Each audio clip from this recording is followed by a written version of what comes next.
Estamos estudiando Parashat Tetzaveh, como bien han dicho nuestros pastores. Es una parashá que contiene muchos temas relacionados con la Keuná.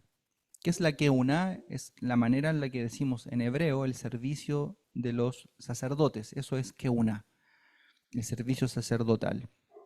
Y vamos a ver qué podemos aprender. Obviamente no se pueden tocar todos los temas de la parashá. Quisiésemos tener el tiempo y la capacidad, pero vamos a intentar tener la esencia, ¿no es cierto? ¿Qué es lo que nuestros jajamín nos enseñaron para allá, para esta época? Y qué es también lo que el Ruach HaKodesh nos quiere impresionar para nosotros a través de las palabras de la Torah. Vamos a ir ahí al texto de el Sefer Shemot, en el capítulo 27, en el versículo 20, y vamos a comenzar ahí la lectura y el comentario de nuestra parashá. Es el versículo inicial de nuestra parashá. Ahí dice, Veatá tetzaveh, y tú comandarás o ordenarás. Fíjense que hay algo interesante dentro de esta expresión que comentan nuestros jajamim, nuestros sabios. El hecho de que diga, y tú comandarás, y tú ordenarás, es distinto a lo que se señaló en la parashá anterior, en parashá Terumá, donde el Eterno dijo, Vaidaber, Vaidaber, Moshe Lemor. A ver, vamos a ver, creo que dice Vaidaber Moshe Lemor. Vamos a ir a la parashá Terumá al principio. Hay dos expresiones que son distintas y que están dentro del mismo marco. El marco es el servicio que el pueblo debe presentarle al Santo Bendito en el Mishkan, junto con la que una del sacerdocio, etc. Fíjense que el texto hebreo dice Vaidaber, claro, dice Vaidaber Adonai el Moshe le amor, Daber el Bene Israel, Beit Juli Trerumá. Y le dijo el Eterno a Moisés, diciendo, hablarás a los hijos de Israel, y Julí, tomarás una ofrenda. Entonces, la parashá anterior comienza con la expresión Vaidaber. ¿Qué significa la palabra Vaidaber? Hablarás, le dirás, ¿no es cierto? De ahí viene la palabra Devarim, que también significa palabras, el Davar, que significa palabra, o cosas. ¿Ya? Entonces, nuestros sabios nos explican que cuando el Eterno comienza con la expresión, cuando la Torá comienza con la expresión Vaidaber, es algo que es para esa época, es para ese momento en particular. Es decir, es algo que está limitado, es un suceso que está limitado al tiempo y al espacio. ¿Ok? Sin embargo, en Parashat Tetzaveh, esta ordenanza, esta palabra Tetzaveh, nuestros jajamim nos enseñan que que tiene una característica particular, y es que cada vez que el Eterno usa la palabra o este comando Tetzaveh, la connotación es que la orden o el mandato va más allá del tiempo y del espacio. Es decir, es algo que tiene que ver con algo eterno, que es por todas las generaciones. ¿Ok? Vaidaber está sujeto al tiempo, al espacio, pero Tetzaveh es un comando que está por sobre todas las generaciones, que es una orden que todos nosotros, como hijos de Hashem y como miembros del pueblo del Eterno, vamos a recibir y vamos a tener que ejecutar para siempre, por todas las generaciones. ¿Ok? Bien. Aquí la Torah comienza diciendo Beata. Beata significa y tú. ¿A qué le dice y tú? ¿Y tú para quién es? Para Moshe. Y tú le ordenarás, es decir, este es un mandato que viene de parte del Eterno a Moisés, él como líder de la nación le tiene que dar un mandato a los hijos de Israel, un mandato que tiene esta connotación, este carácter eterno, ¿no es cierto? Este carácter que ha de permanecer y que ha de sostenerse en el tiempo. ¿Cuál es el mandato? Que tomen para ti aceite de oliva. Eso es en el sentido literal del peshat, ¿no es cierto?, del texto. Aceite de oliva puro, prensado. Vemos que el asunto del aceite con el cual se iba a encender la menorá es un aceite totalmente kasher, ¿no es cierto? ¿Qué es lo que se hacía? Se tomaban las aceitunas del olivo y se prensaba una aceituna. De la prensa de esa aceituna, ¿no es cierto?, de la presión que salía de esa aceituna, la primera gota era separada para el uso del Mishkan, para el uso del encendido de la menorá. O sea, lo mejor de lo mejor, lo primero de lo primero, era separado para este servicio santo. De ahí, ¿no es cierto?, el asunto de la Hanukkía, ¿no es cierto? ¿Se acuerdan ustedes del encendido de la menorá en tiempos de los Macabim, cuando ellos encontraron una vasija solamente que estaba con el sello del Cohen Gadol y que estaba apta para poder encender la menorá? No se podía usar cualquier aceite, o sea, no era que usted encontraba por ahí un aceite maravilla, ¿no es cierto?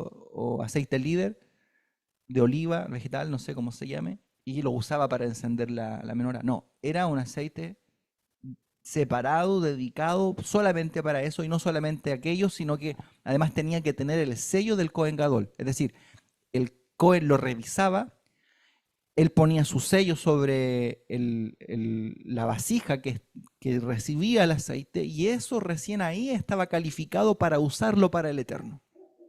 Ahora, ¿de dónde sale este aceite? ¿Quién lo trae? Los hijos de Israel.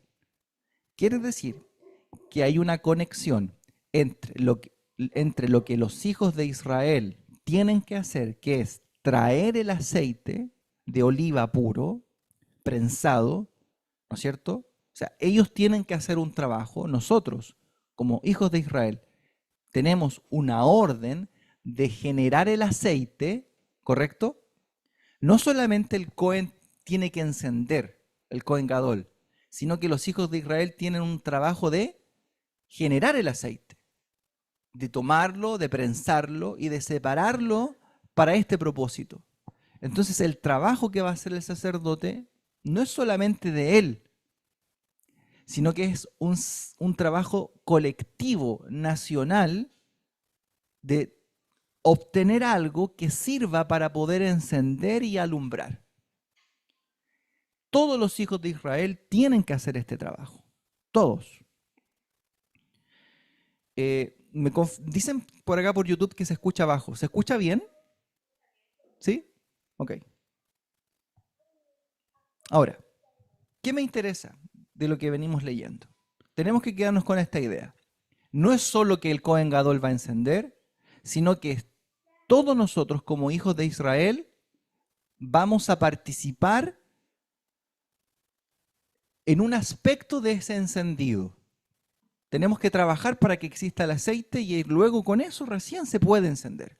O sea, nosotros y el Cohen Gadol estamos ligados.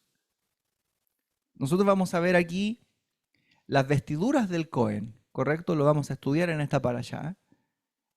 Y es importante que nosotros sepamos que nosotros tenemos una relación con el Cohen, que somos partícipes del Cohen, y de hecho Hebreos capítulo 5 dice que el sumo sacerdote a la verdad fue constituido por Dios en favor de los hombres.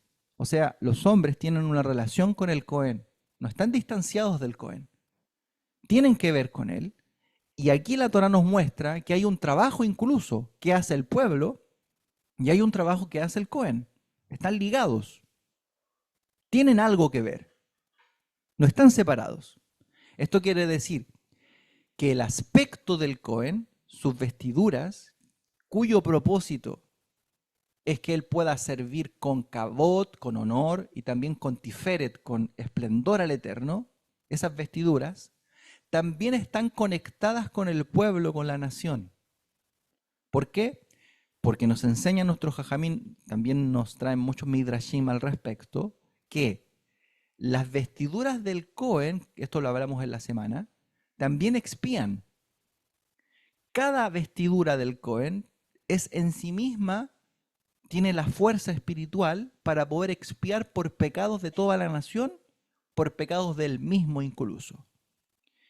El Cohen Gadol es en realidad el prototipo físico humano, es el modelo humano del Cohen Gadol celestial, ya que Moisés hizo todo lo que hizo. ¿Qué hizo?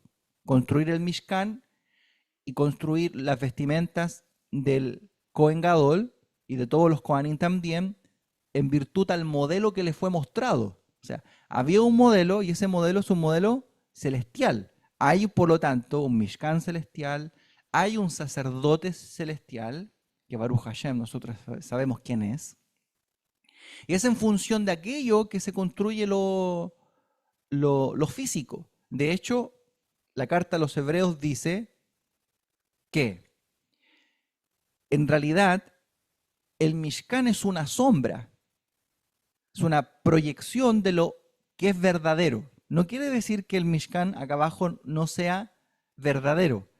Hebreos dice, todo esto es una sombra de lo verdadero. Lo verdadero es aquello que va a permanecer eternamente. Lo que vemos acá abajo es una proyección temporal, por eso es una sombra. Está reflejando lo que es eterno. En el cielo hay un Mishkan eterno, en el cielo hay un Kohen Gadol eterno, y lo que se dibuja acá abajo en realidad es una sombra de aquello que está arriba. Quiero que me sigan con esta idea. ¿Cuál es la idea?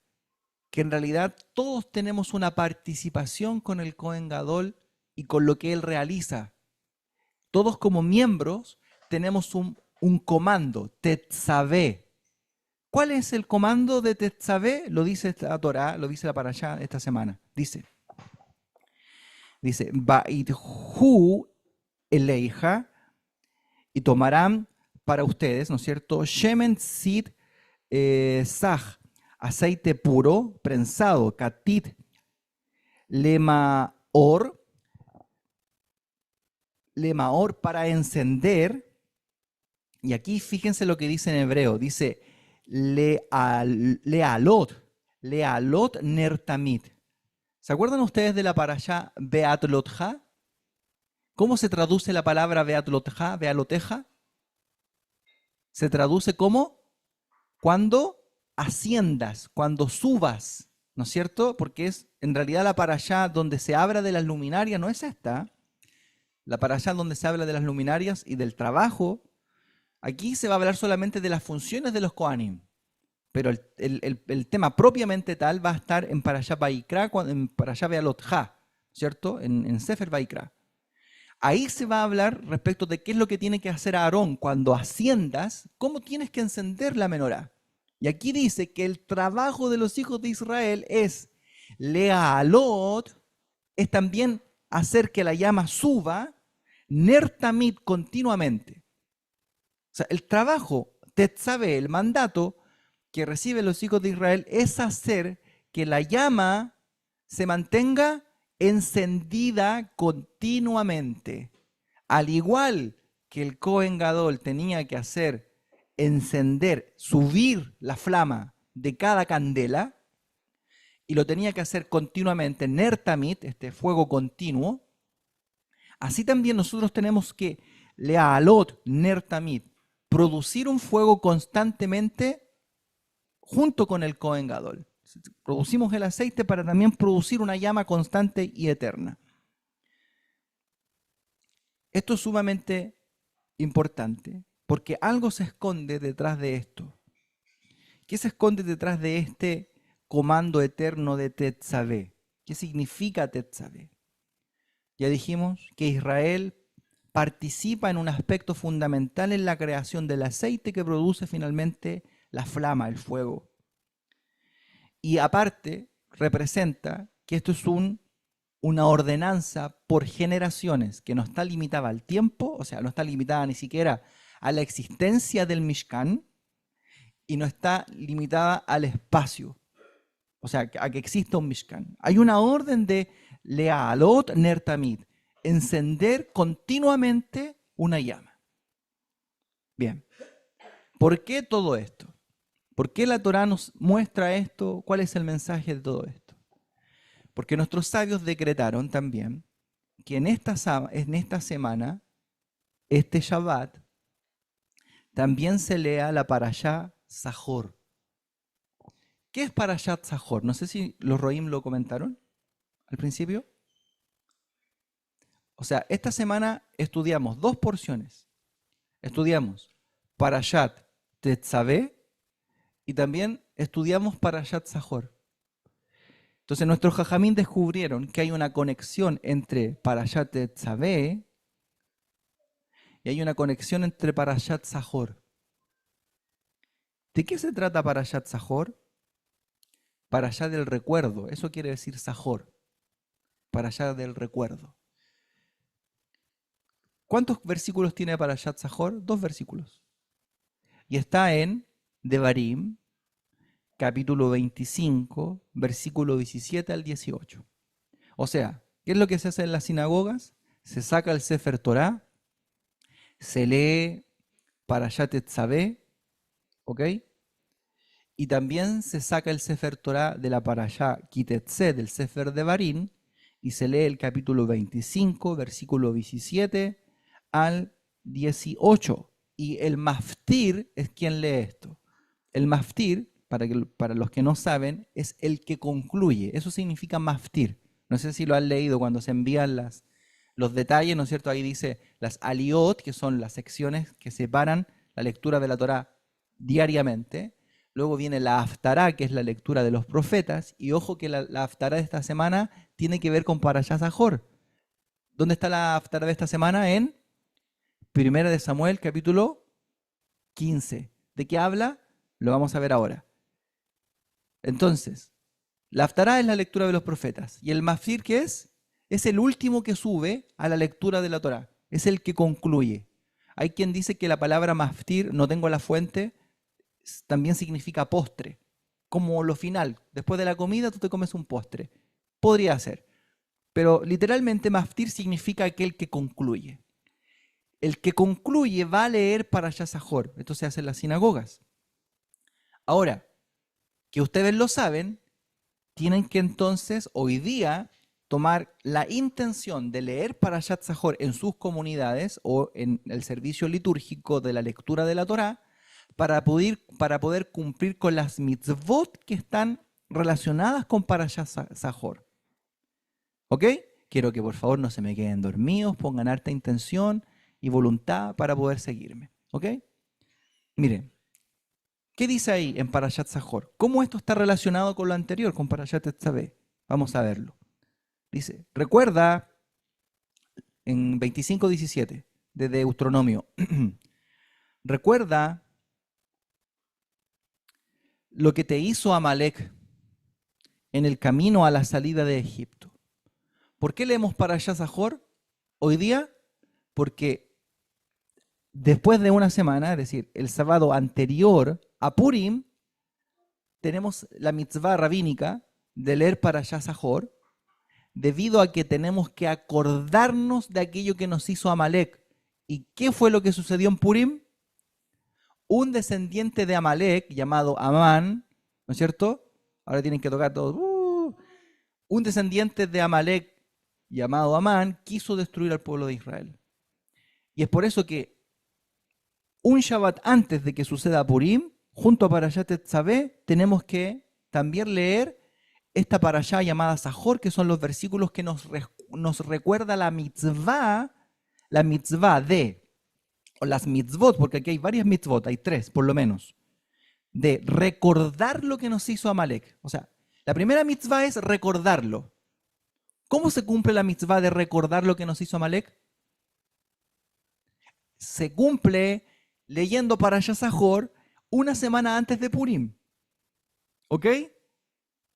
Así se cumple el mandamiento, mire qué fácil.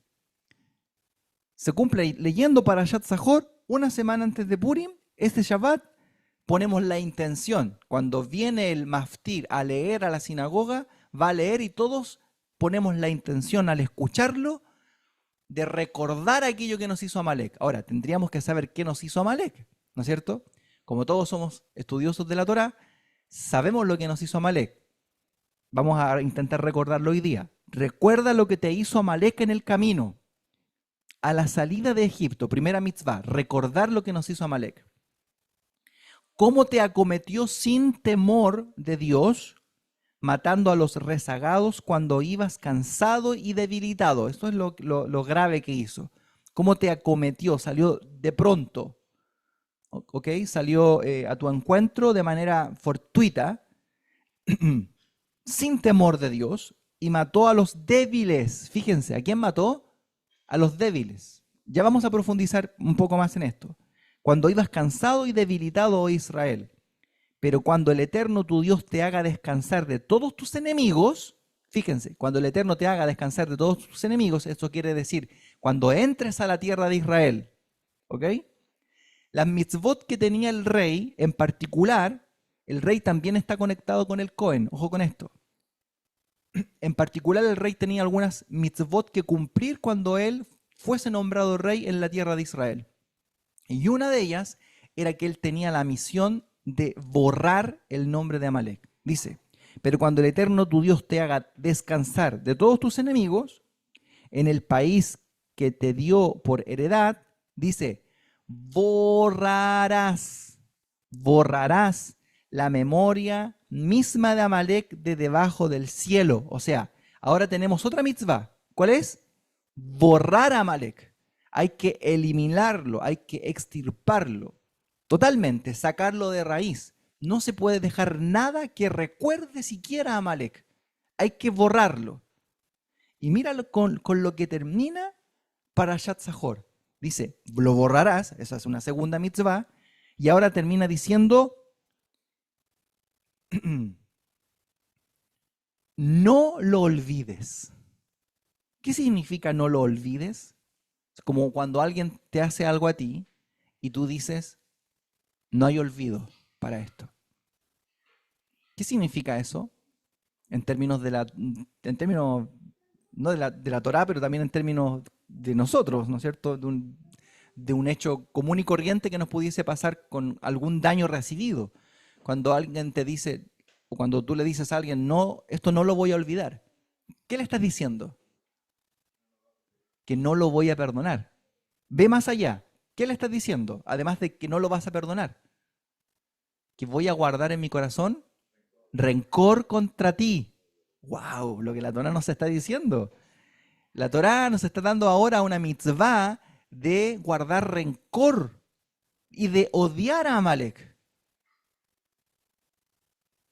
Fuerte, ¿no? Fuerte. Claro, porque los principios de la Torá son perdonar, amar, ¿no es cierto? Buscar que la persona se acerque al Eterno, Baruch Hashem. Todos estos son fundamentos de la Torá. Y ahora viene la Torá y nos dice, tienes que borrar a Amalek, todo lo que sea Amalek, a sus hijos, a sus hijas, a sus descendientes, eh, sus cosas. No puedes tener provecho de ninguna cosa que pertenezca a Amalek. Y no solo eso, sino que ahora tienes que no olvidar lo que te hizo. O sea, tienes que albergar en tu corazón rencor contra Amalek y odiarlo para siempre. Y tenemos que la parashá Tetzaveh es un mandato ledorot por las generaciones. Entonces tenemos por un lado el mandato de ledorot, que era, ¿no es cierto?, lealot nertamit, por todas las generaciones, nertamit continuamente, encender la menorá, trabajar como pueblos unidos para poder encender la menorá. Y tenemos por otro lado la mitzvah también, que es por todas las generaciones de odiar a Amalek y de destruirlo, de borrarlo. Entonces, tenemos dos parashot que nos traen un mensaje, que nos traen una ordenanza, que tienen algo en común. Por un lado hay algo que odiar y borrar, y por otro lado hay algo que construir y encender.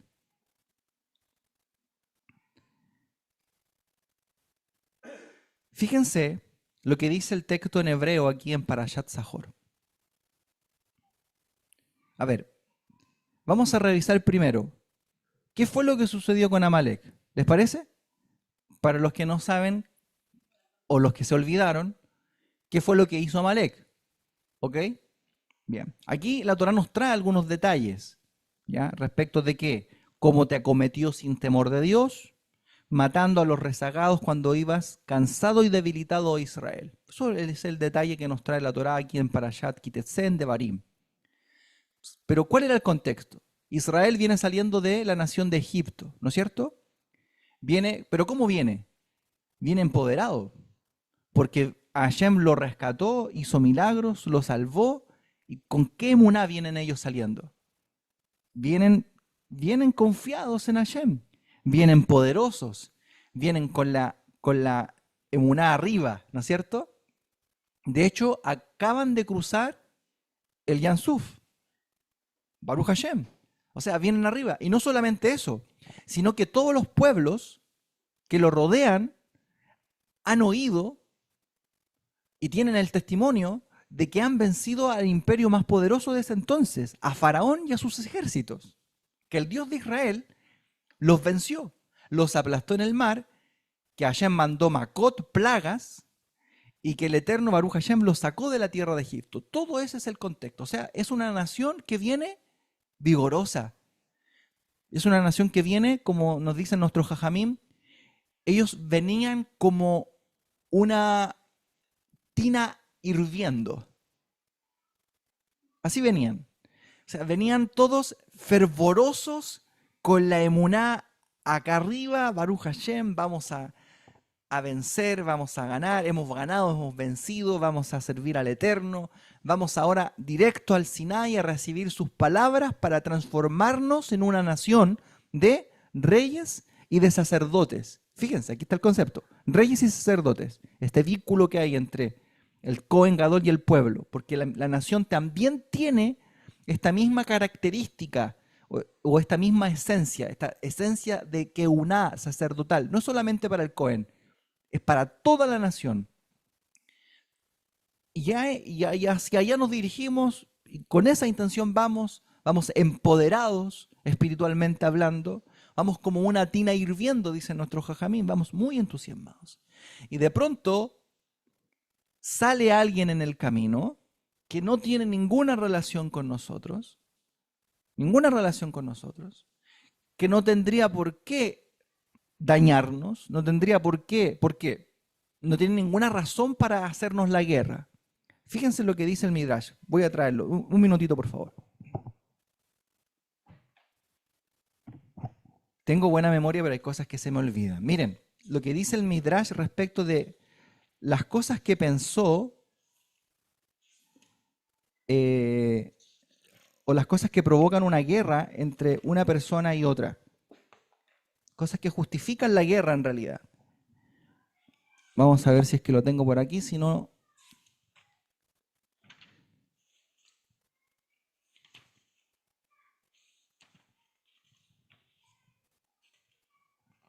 Me parece que no lo tengo.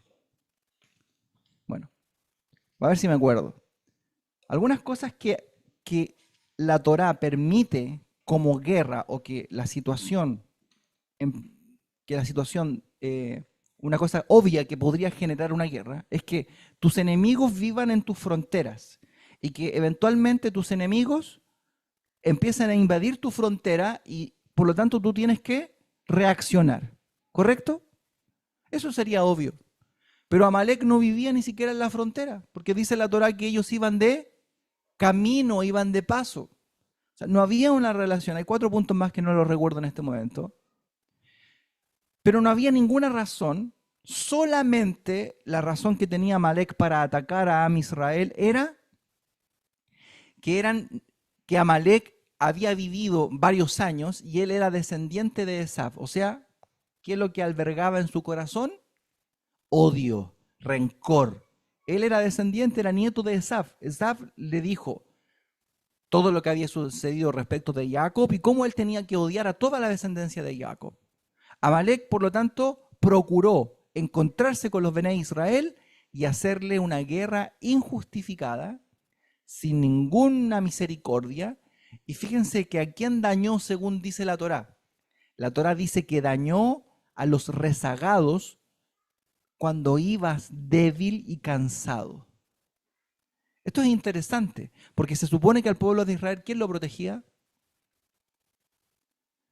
Claro, el Eterno, pero ¿cómo era protegido? Por una nube.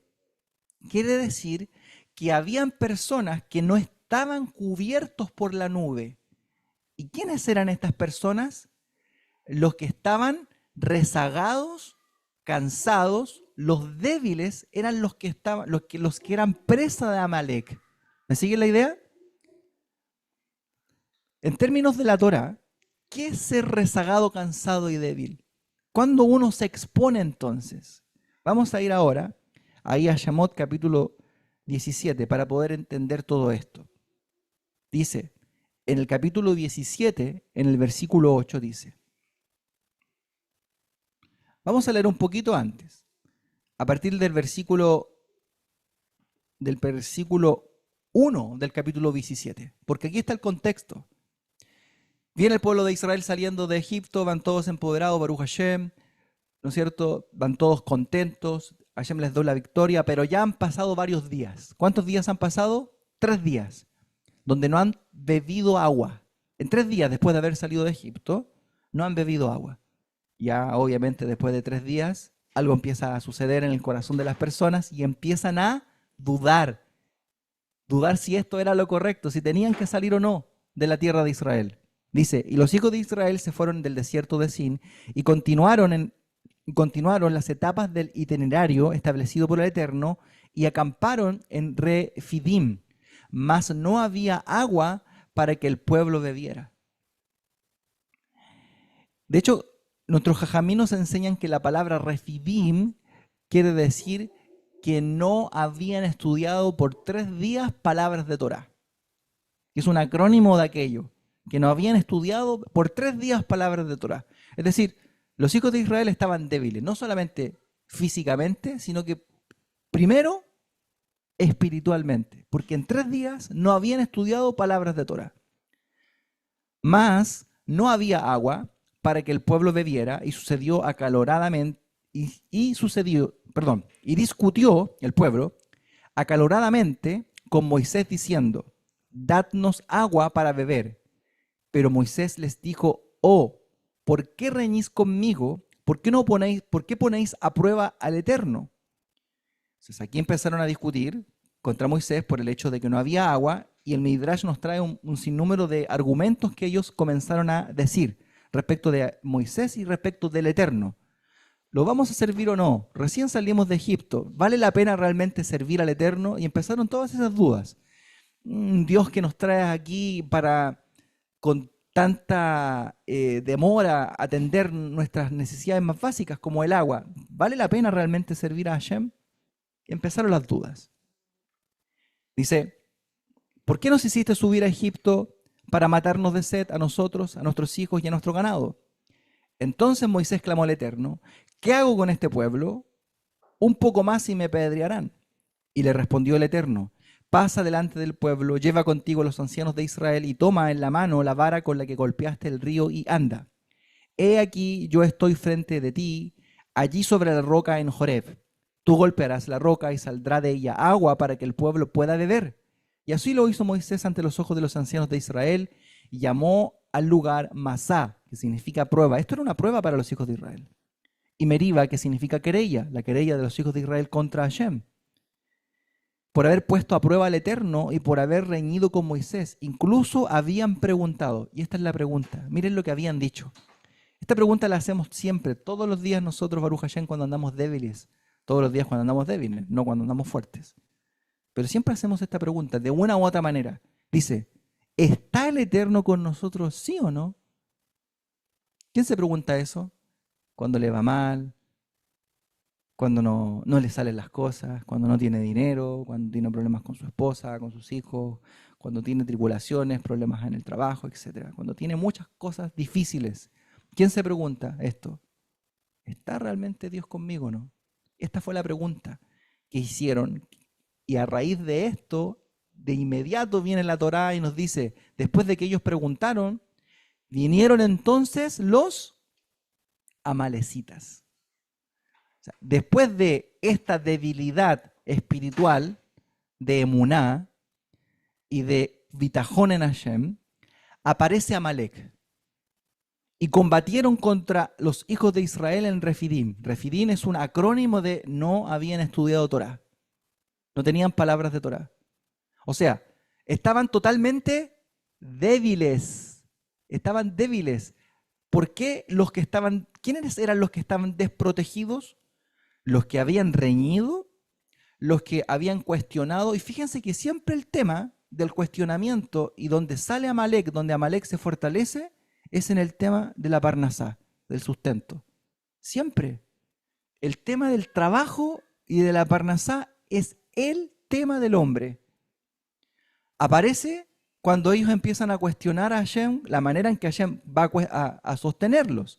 Porque ¿cómo los va a sostener el Eterno? El Eterno tiene otro sistema de sostenimiento para su pueblo. Es donde Él como rey va a sostener directamente a los hijos de Israel. Ya no van a depender de sus propias manos ni de sus propios esfuerzos. Es Dios que los va a sostener. Dios les cambió el sistema. Y es por eso que los pone a prueba durante 3 días, no les da nada, a ver qué hay en sus corazones. Y dice, cuando ellos dudaron y preguntaron, ¿realmente está Dios con nosotros? Claro, porque esta es la pregunta que se hace el hombre después de que le va mal económicamente y que no aprende que es Dios quien le da el sustento, el trabajo y todas las cosas. Es Hashem y que no depende de uno. No depende de uno. Claro, uno tiene que hacer su trabajo humano y limitado. ¿Cuál es? Salir a sembrar la semilla. Eso es todo. ¿Pero quién manda la lluvia? Hashem manda la lluvia. Y si Hashem no manda la lluvia, de nada sirve todo lo que yo haga. Por eso la confianza tiene que estar puesta siempre en Hashem. Dice, vinieron los amalecitas y combatieron contra Israel en Refidim. Aparecieron después de que se debilitaron. Y le dijo Moisés a Yehoshua, escoge hombres para luchar por nosotros y hazle frente a Amalek. No tenía por qué salir a pelear a Amalek. No había razón. No habían pasado ni por su territorio. No había ninguna razón para salir a pelear. Solamente el único motivo por el cual salieron a pelear contra el pueblo de Israel fue odio, pero odio infundado y gratuito. O sea, la acción de Amalek, según la Torá, que Dios va a condenar, y esta es la razón por la cual Hashem nos pide borrarlos absolutamente, es que ellos salieron contra el honor de Dios, porque luego de venir Dios popular y famoso, de haber vencido a Faraón con prodigios y milagros, viene alguien que quiere entibiar, y aquí está la para allá, alguien que quiere apagar, alguien que quiere enfriar, alguien que quiere meterse a esta tineta hirviendo y dice, aunque me queme,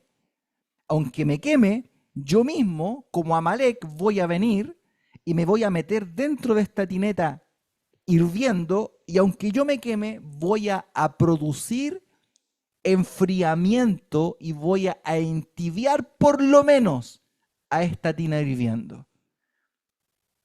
Ese es el poder de Amalek.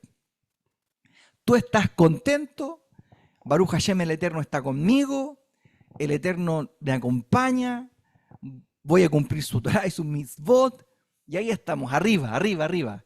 Y de pronto viene algo o alguien con esta actitud de Amalek, sin ninguna razón, tiene una actitud proactiva, cuyo propósito es solamente entibiar y enfriar esa tineta hirviendo de temor a Hashem y de emuná. Ese es el poder de Amalek. Estás tan arriba y de pronto viene saliendo, el Eterno abrió para ti el mar. Y de pronto viene alguien y te apaga, enfría tu espíritu. O viene algo en tu vida que apaga y que enfría tu espíritu. En términos de la Torá, eso que enfría el espíritu tiene que ver con no saber discernir quién es el que nos sustenta. En términos prácticos, está relacionado el suceso, el hecho de que Dios sustenta al hombre es igual al enfriamiento espiritual de la persona. ¿Por qué? Porque cuando la persona se desocupa del eterno, se ocupa de asuntos materiales y superficiales, y eso provoca que la persona se enfríe, se aparta de la Torá y se enfría espiritualmente. Aparece Amalek a hacer guerra contra los débiles y ahí comienzan los problemas. Amalek es kamikaze, es un avión kamikaze. Él dice, voy, no importa lo que me pase, pero los voy a enfriar. Esa acción y esa actitud es la que Dios quiere borrar y es por eso que Amalek y toda su descendencia va a ser eliminado de la tierra. Y hay un mandamiento de odiar incluso a ellos. Ya vamos a entrar a esto del odio, vamos a explicarlo. Espérenme un poquitito. Pero miren lo que dice ahora. Y cuando alzaba Moisés su mano, dominaba a Israel, pero cuando abandonaba su mano era Amalek el que llevaba la mejor parte en la lucha. Esto nos habla de que hay momentos en los que Amalek gana. ¿Ah? Esto es la vida del hombre. El hombre no es que está todo el tiempo arriba, lleno de muná, lleno de confianza en Hashem. No, hay momentos donde Amalek gana. Y es por eso que la guerra contra Amalek es una guerra esencialmente espiritual. Espiritual.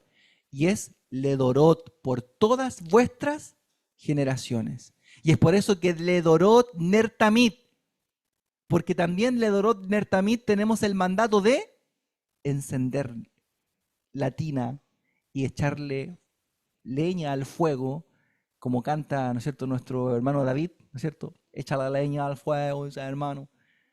Un negrito que canta una canción pentecostal. Le echa leña al fuego y hay que echarle leña al fuego para poder avivar nuestro espíritu. Les voy a mandar el video de David para que lo vean. Dice así: es que las manos de Moisés estaban cansadas, por lo cual sus acompañantes tomaron una piedra y la pusieron debajo de él para que se sentara. Y Aarón y Hur sostenían las manos de Moisés, uno a la derecha y el otro a la izquierda, con gran firmeza. Así Josué pudo debilitar a los amalecitas a filo de espada. Y mira lo que dice el Eterno. Y le dijo el Eterno a Moisés: escribe para recordatorio. Aquí está, para Yat Zahor, ¿no es cierto? La orden de recordar. Y ponlo en oídos de Josué como recordación, que borraré la memoria de Amalek de debajo del cielo. O sea, esto al Eterno le desagradó, pero enormemente. Y Moisés construyó un altar que llamó el Eterno mi bandera y explicó, porque alzó la mano contra el trono de Dios. Eso fue lo que hizo Amalek. Habrá guerra del Eterno, esto es una guerra de Hashem, una milhamat a Adonai, una guerra del Eterno contra Amalek a través de las generaciones. Es una guerra de Dios. Entonces, esto no es una guerra por temas políticos, no es una guerra porque Dios quiere que luego de vencer a Amalek tomen sus posesiones y se queden con sus posesiones, porque de hecho eso es lo que no quiere. Hashem no quiere que pensemos que hay un provecho en vivir bajo las expectativas y bajo las ideas que promueve Amalek. No, Hashem quiere que dependamos solo de él y quiere que borremos absolutamente a su descendencia y a su ideología de la tierra. Quiere que lo borremos. Y por eso es una guerra al Edorot por todas las generaciones del Eterno contra Amalek. Ahora fíjense, qué interesante esto que nos trae la parashá de esta semana.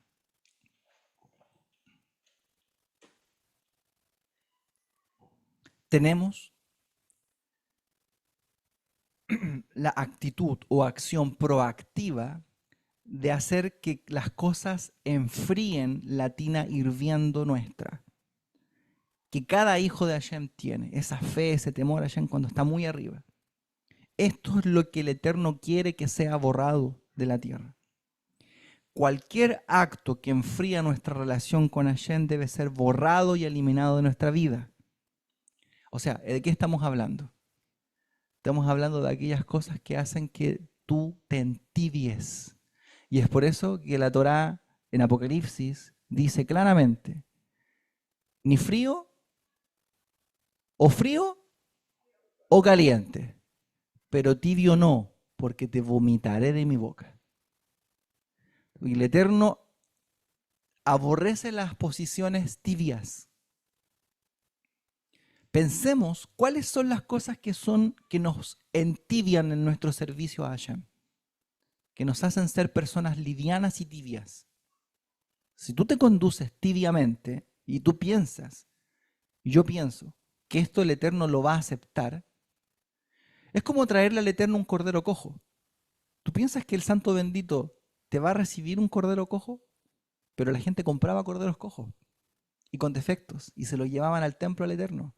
Y esa era la ofrenda que le traían a Hashem. Y ellos pensaban que podían sobornar a Dios con su servicio y que cumplían religiosamente, externamente, lo que Dios había ordenado. Pero Dios miraba sus ofrendas. Dios nos agrada, dice ahí la Torá, en sacrificios ni en ofrendas. Lo vamos a ver. Dice, es por eso que Parashat Tetzaveh es un comando eterno que nos manda a participar activamente del Ner Tamid. Es decir, como hay acciones que enfrían la tineta, también hay acciones que nos pueden volver a encender, que nos pueden volver a sacar de este estado de tibieza espiritual a poner en un estado de fuego espiritual, este Ner Tamid continuo para Hashem. Cada uno de nosotros tiene el desafío de actuar como se nos ordena por generaciones de encender, ya sea dónde, por ejemplo, en tu trabajo, en el colegio, en el doctor, en el médico, donde tú vayas, donde tú estés, en el gimnasio, no sé, en cualquier parte, donde tú estés, tienes el deber de encender a otros y no de permitir que Amalek te enfríe y te entibie. O sea, tú como jefe, por ejemplo, el que es jefe, tienes la misión de que tus trabajadores vean en ti una persona que puede encender sus espíritus hacia la fe en Dios y no que los trabajadores del empleador lo influencien y lo bajen y lo entibien. Hay personas que pueden entibiar la vida de otros. Hay actitudes y hay acciones que entibian nuestra relación con Dios. Nuestros jajamín nos cuentan una historia. Había una vez un hombre que entró a una sinagoga y no pertenecía a la sinagoga, era un yehudí que pasaba por ahí y que ese día había propuesto en su corazón ir a decir Kadish y poder servir al Eterno. Todos saben lo que es el Kadish, ¿no es cierto? Cuando decimos Be'i Kadash, ¿no es cierto? Shemer Rabá, Be'alma Dibureh Jirute, Viyamlis Malhute, etc. Cuando exaltamos al Eterno, ¿cierto? Que se magnifique y se bendiga su santo nombre, etc. Eso es un Kadish. Y este Yehudí quería decirlo en una sinagoga a la cual él no pertenecía. Ustedes saben que en el judaísmo, los asientos dentro de la sinagoga, en términos como generales, le pertenecen a una persona que compró el asiento. Se venden dentro de la sinagoga para que vean cómo es el asunto. No es solamente, o sea, eso tiene un lado positivo y puede tener un lado negativo. El lado positivo es que la gente valora ir a la sinagoga, valora el lugar, valora el puesto y por lo tanto lo compra por todo un año y lo asegura, ¿no es cierto? Y esto ayuda a que la Keilah prospere. Eso es el lado positivo. El lado negativo es que cualquier persona quisiese poder entrar y de pronto puede verse en la necesidad de sentarse y de no poder sentarse. Y pasó que este Yehudí se quiso sentar y uno del segundo piso le dijo, oye, no, ese asiento está ocupado, no te sientes ahí, no te puedes sentar ahí, anda para otro lado. Bueno, el Yehudí tuvo Yetzeratov, tuvo buena inclinación, no lo tomó mal y se corrió de ahí y se fue a un asiento de atrás. De pronto otro de otra parte de la sinagoga le dice, oye, ese también está ocupado, no lo puedes ocupar. Ese asiento también está comprado, tiene nombre. ¿Qué hizo este Yehudí? Tomó sus cosas y se fue. Todo esto a la vista del rabino que comandaba la congregación, el rabino Rosh, el Keilah. El Rosh Keilah vio todo esto, se sintió mucho en su corazón porque no hizo nada, no actuó de manera rápida y oportuna y no ayudó a ese Yehudí que quería entrar a la sinagoga simplemente a decir una tefila. ¿Qué pasaba con este Yehudí? que quería bendecir el nombre de Hashem. ¿Qué era este Yehudí? Era un hombre que en ese momento era una tina hirviendo, ¿sí o no? Y otras personas, con una mala actitud, lo entibiaron y lo bajaron. Cuenta la historia que el Rab oró a Hashem y le rogó al Eterno, pidió mucho a Hashem para volver a encontrar a ese Yehudí para poder corregir lo mal que había pasado. Resulta que en un bar mitzvah se lo topó y finalmente lo encontró y le dijo: hermano querido, perdóname por todo lo que sucedió en aquella sinagoga.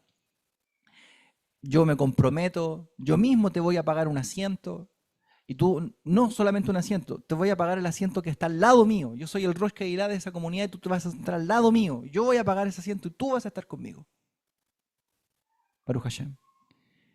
Y él le dijo a este señor, le dijo: mira, Baruch Hashem, acepto tu propuesta y te perdono, no te preocupes. Pero quiero decirte algo. Ese día que sucedió aquello, yo venía con tanta fe en Hashem. Venía con tanta predisposición para decir mis verajot. Ese día quería decir Kadish por mi papá que había muerto. Ese día era el Yortzai, el aniversario de la muerte de su papá. Y quería decir en la sinagoga ese día un Kadish por su papá.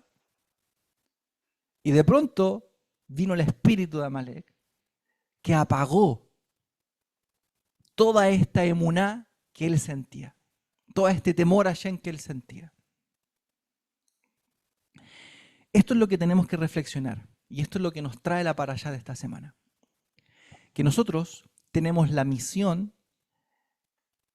de encendernos continuamente y de borrar y de odiar todo aquello que nos entibia. Miren, ¿cómo sabemos que odiamos el mal? ¿Cómo sabemos que odiamos a Amalek? Cuando nosotros realmente pensamos en algo malo y cuando a eso malo en realidad le vemos algo bueno, entonces no estamos odiando el mal. Porque si por algún momento entonces la idea de hacer algo malo o la idea de no confiar en Hashem, la idea, por ejemplo, de no permanecer en este camino, en esta fe, se nos pasa por la mente, ¿tiene realmente sentido todo esto?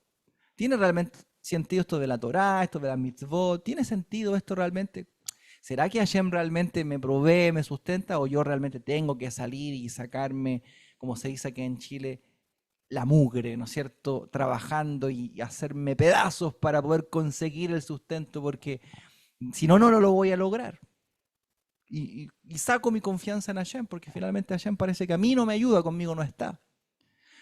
¿Qué es lo que realmente yo ingreso a mi mente como una idea que fortalece la duda? Porque Amalek es igual a Safek. Ambas palabras suman 240. Safek significa duda. Amalek es igual a duda. Y cuando la duda se fortalece, ¿qué es lo que pasa con la persona? La persona se entibia.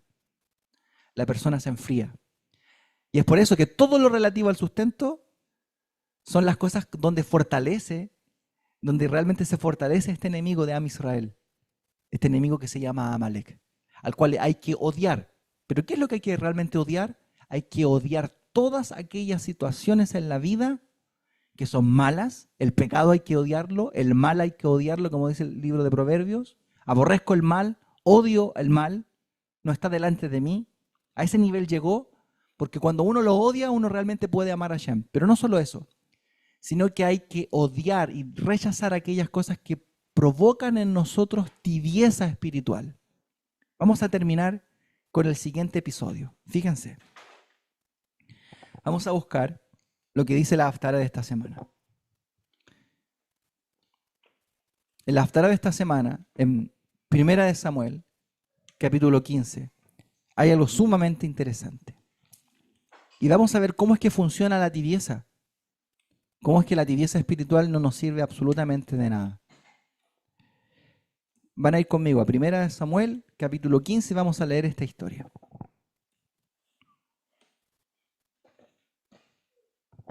Hay varios versículos en el Brit Hadashah que hablan respecto de la tibieza y respecto de apagar el espíritu, ¿no es cierto?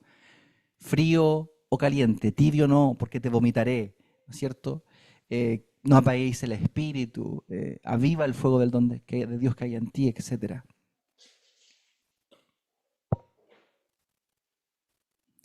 En Primera de Samuel, capítulo 15, dice: Después Samuel dijo a Saúl: El Eterno me envió a que te ungiese por rey sobre su pueblo Israel. ¿Quién era Saúl? El primer rey de la nación de Israel, ¿no es cierto? ¿Estamos ok, no? ¿Me siguen? ¿Están acá todavía? Era el primer rey. ¿Cuál era la mitzvah del rey? Una de las primeras mitzvot que tenía que ejecutar el rey. Destruir a Amalek.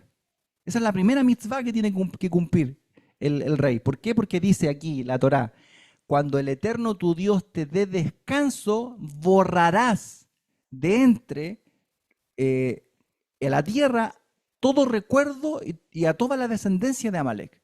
Cuando te dé descanso de tus enemigos, cuando los hayas vencido a todos y ya tengas tu rey, en este caso Israel había llegado a ese punto, ¿no es cierto?, donde había descansado de todas las naciones que los atormentaban. Ahora tú tienes que salir a hacer guerra. ¿Contra quién? Contra los descendientes de Amalek que aún vivían. Así ha dicho el Eterno de los ejércitos: yo castigaré lo que hizo Amalek a Israel al oponerse en el camino cuando subía de Egipto. Ve pues y hiere a Amalek y destruye todo lo que tiene, y no te apiades de él. Mata a hombres, mujeres, niños y aún a los de pecho, vacas, ovejas, camellos y asnos. Saúl pues convocó al pueblo y les pasó revista en Telaim, 200,000 de a pie y 10,000 hombres de Judá. Y viniendo Saúl a la ciudad de Amalek, puso emboscada en el valle. Y dijo Saúl a los ceneos: idos, apartaos y salid de entre los de Amalek, para que no os destruya juntamente con ellos. Porque vosotros mostrasteis misericordia a todos los hijos de Israel cuando subían de Egipto. Y se apartaron los ceneos de entre los hijos de Amalek. Y Saúl derrotó a los amalecitas desde Ávila hasta llegar a Shur, que está al oriente de Egipto.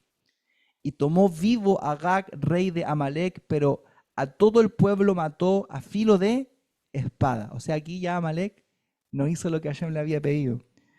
Dice aquí el versículo 3: Ve pues y hiere a Amalek y destruye todo lo que tiene, y no te apiades de él. ¿A quién tiene que matar? Mata a hombres, mujeres, niños y aún los de pecho, vacas, ovejas, camellos y asnos. Todo. ¿Qué fue lo que hizo Saúl? Y tomó vivo al rey, a Agag. Pero a todo el pueblo mató a filo de espada. Y Saúl y el pueblo perdonaron a Agag, y a lo mejor de las ovejas, del ganado mayor, a los animales engordados, de los carneros, de todo lo bueno, y no lo quisieron destruir, mas todo lo que era vil y despreciable lo destruyeron.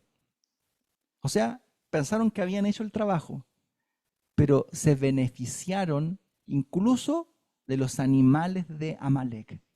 No habían hecho todo el trabajo. ¿Por qué no quisieron matar a los animales? ¿Qué representan los animales? De nuevo, ¿ah? Riqueza, parnasá, sustento. De nuevo, una manera humana de entender la provisión divina. Dios no los había mandado a obtener beneficio de Amalek. La manera en la que había que borrarlos era eliminando incluso a la oveja de Amalek.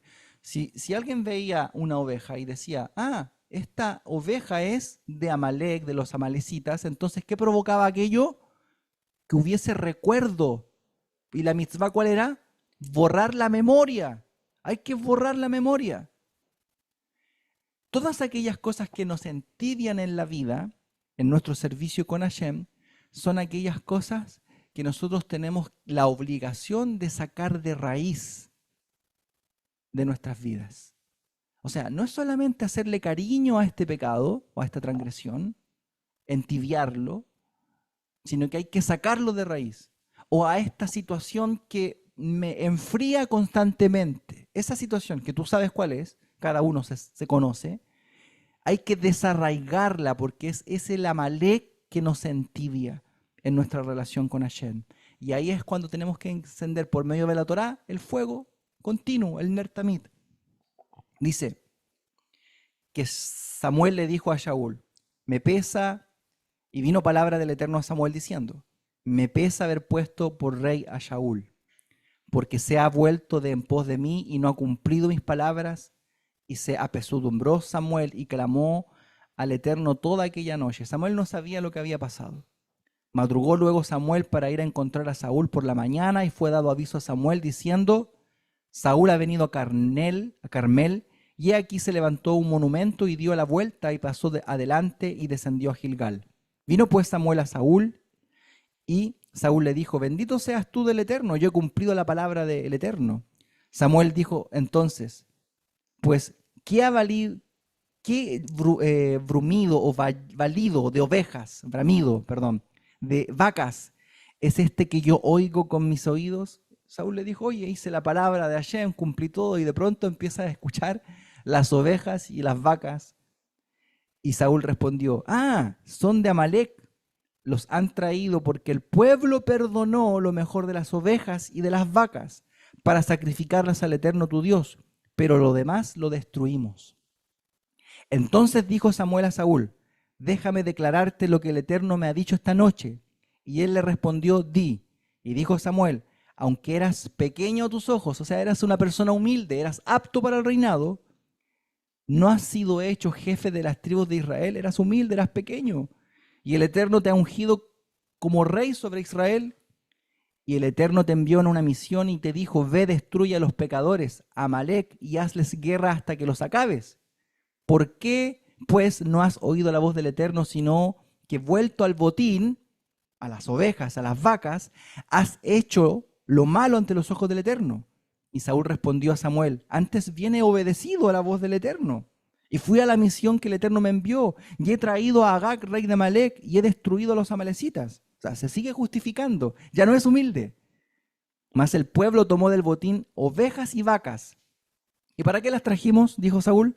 Las primicias del anatema las traemos para ofrecer sacrificio al Eterno, tu Dios, en Gilgal. O sea, lo quiere convencer. Y Samuel dijo, ¿se complace el Eterno tanto en... Aquí está.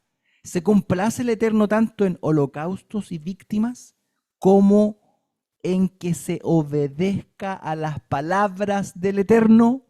Ciertamente el obedecer es mejor que los sacrificios y el prestar atención mejor que la grosura de los carneros, porque como pecado de adivinación y es la rebelión, es decir, la desobediencia, y como pecado de idolatría, la obstinación, por cuanto tú desechaste la palabra del Eterno, el Eterno también te desechará a ti.